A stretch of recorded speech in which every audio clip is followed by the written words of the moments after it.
What's going on, everybody? My name is Danekii, coach of the Tampa Bay Luxrays, and today I'm bringing you guys TBU Week 3 match versus Danekii, aka coach of the St. Louis Sableyes. So please check his channel out in the description below.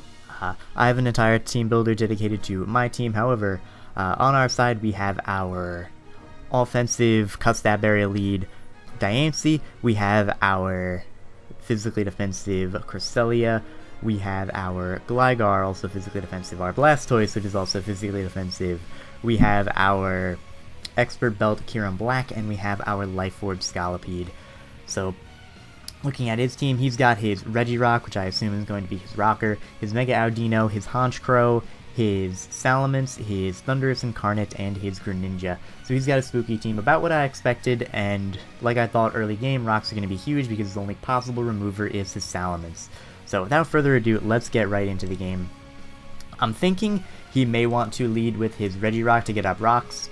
He may also want to lead with something like his Greninja, predicting not a lot, but it could also lead with his Greninja just because it's a relatively good lead. Can U-turn out possibly? As he does lead with his Greninja, and this is totally fine because I can live a Life Orb Hydro Pump from this thing guaranteed, so I am going to go for my Stealth Rocks, as he actually reveals these Spikes, so he is a Spikes lead. I'm expecting this thing to probably be Focus Sash, could be Life Orb, but expecting Focus Sash, so I can definitely take a hit from it, like I said. And Danekii did its job, it got Rock Sub, so now I'm going to stay in, thankfully not get burned by the Scald, and I'm going to fire off an Adamant Diamond Storm, which is going to do a ton of damage to this Greninja. Now, I'm going to get the defense drop, doesn't really matter, but I don't have a great switch into this thing, so I'm just going to let my Danekii go down. It did its job, it broke the sash on this thing, it got Rocks up, and I don't care too much about Spikes on my side of the field, because I do have a relatively free spin with Blastoise later on in the game. So now, I'm going to send out into my Scolipede, and like I said, I can pretty freely spin against a large portion of his team, so I don't care too much if he goes for another layer of Spikes on my Protect, as he does do that, so definitely a good play on his part predicting my Protect. Really just not over-predicting and expecting me to go right for an attack, but that's good. I Protect there because I essentially had to. If he went for Skull just sacking this thing, I did not want this thing getting burnt at all. But here, he is going to save his Greninja as fodder, and he is going to go out into his Regirock, which is totally fine by me, because I can go into my Blastoise on an expected Stealth Rock, and as you can see, Poison Jab, of course, does absolutely nothing. Pretty sure I took more Life Orb damage than he took Poison Jab damage, but as to be expected. I also see here no leftovers, so I'm thinking maybe Shuka or Pasho or something like that, but anyway, I'm going to go out into my Blastoise, and like I said, I have a relatively free spin here. I'm going to be able to take this hit easily. He's going to go for the Rock Slide, and as you can see, that's actually going to do a decent amount of damage to my Blastoise, so I'm thinking this thing is offensive in some way. Not entirely sure of the item, but it seems like that this thing has some sort of offensive investment, so I'm going to go for the Mega Evolution. He actually stays in as I go for the Rapid Spin, and I was a little bit confused as to why. Going to go for the Rapid Spin, I'm going to get rid of these Spikes, and he goes for another Rock Slide, so interesting play there. Not entirely sure why he did that, but definitely helps him out as it gets a little bit more damage on my Mega Blastoise. But here he is going to go out into his Greninja, just sacking it off. If he went out into this on the previous turn, he would have been able to block my spin, but he did not. He just stayed in with his Regirock, got some more damage on me, which is totally fine on my end, because now Hazard's gone, his Spike Setter is gone, and his Regirock did not go for Rocks, so I'm not entirely sure what that moveset is on his Regirock, but here he's going to go out into his Thundurus. I have to switch out. This is a threat and a half, so I'm going to go out into my Cresselia that can easily take this thing on, except he goes for the Sub. And I'm thinking, oh boy, sub-nasty plot, here we go, this is fine, I can take any 2 hits from this thing. I'm expecting it to be like Thunderbolt HPI, so I can take a +2 Thunderbolts relatively easily, because Cresselia is really bulky. I'm just going to break this thing with a sub, or break this thing sub with a Psyshock, which is very nice. And as you can see, sub fades, that's good. And now I can go for the Psyshock here, possibly knock him out after Life Orb damage, which would be definitely very nice. I live on 16 HP. As expected, and flinch. Now, this flinch is annoying, but it's not crucial. Like, it would have been nice to get the Psyshock damage off on this thing, because that meant he could not switch back into Rocks, like he's going to be able to after one more Life Orb hit here, so again, that just kind of sucks, but it's not super game-changing. In fact, after a Psyshock, he might have actually just gone down to Life Orb, or even gone down to the Psyshock, though Cresselia is pretty weak, so I'm not entirely sure. But here, I know he's not T-Wave, so I can freely go out into my Skyrander and click Poison Jab. I know I outspeed this thing 100%, as he is going to once again pull the switch into Regirock. I'm thinking maybe if I can get a Poison, that would be kind of nice. Regardless, I'm getting a little bit more chip damage on this thing. It doesn't have leftovers, doesn't have any form of recovery. No poison, totally fine. Gonna take some life orb damage, that's not the biggest thing in the world. With no hazards up, this Skyrander can...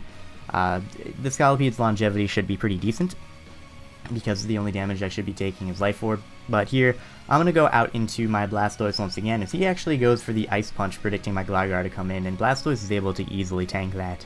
Even if he froze me there, I could have gone for Scald there and thought it, so no risk of a freeze there.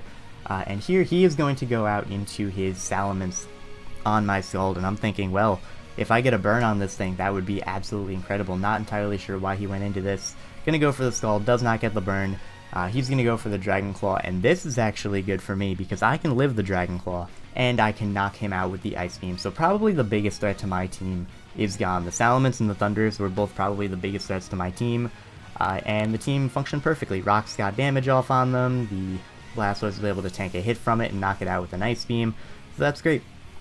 Here he's going to send out his Honchkrow, and I was thinking about sacking this thing, but I didn't want this thing getting a Moxie boost and then being able to like Brave Bird my Gligar for a lot of damage or setting up a sub, so I'm just going to pull the switch out into my Gligar. And as you can see, he gets a crit with Night Slash. He's actually a Scope Lens Super Lock Honchkrow, so that crit was pretty much expected. And here he's going to go for the Brave Bird. Even if he crit me here, I would have been able to live and get off a U-turn. He would have taken a little bit more recoil, so that would have been okay. But he does not get the crit, meaning my Gligar is a little bit healthier. I can roost up on a couple different things. So I'm going to U-turn out here.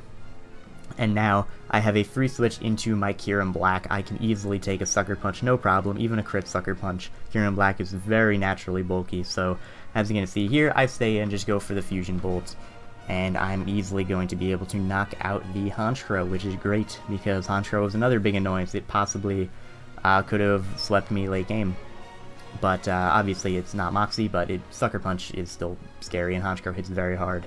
But here, he's going to go out into his Mega Audino, and obviously he is forced to Mega Evolve, and obviously with the Fairy typing, I will be able to hit it super effectively with the Iron Head, and with the Extra Bell boosted Iron Head, I will be able to 2-hit KO this thing. Even if he has Dazzling Gleam, I will be able to take it, as he actually over-predicts a little bit and goes for Fire Blast. Not that it matters too much. He is going to score another crit with this Fire Blast, but it doesn't matter, no burn, which is very nice. So we'll be able to just knock out the Mega Audino with the next Iron Head. And Kyurem Black is looking great. His team is losing members very quickly. And now he is going to send out his Regirock. Now, I should have clicked Iron Head here, but I was like, you know, Iron Head might not kill. Regirock's got good physical bulk, but after it not setting up rocks the entire game, after revealing 2 attacks, I should have expected this thing to be Assault Vest, which it is. And he's going to fire off a Drain Punch and get off massive damage onto me. I don't think a Rock Slide would have killed me, just because that would have done only 50% more, and I'm not entirely sure if it would have killed me or not, but it didn't matter really too much if it did, because I would have been able to win the game with Scolipede after that anyway. But regardless, I'm going to be able to knock out the Regirock, and this play right here is just to save on a little bit of differential. He can go for the Dark Pulse, knock me out, and then he would die to Life Orb, and then it would be a 3-0, but instead, I am just going to go out into my Gligar, as he actually clicks Thunderbolt.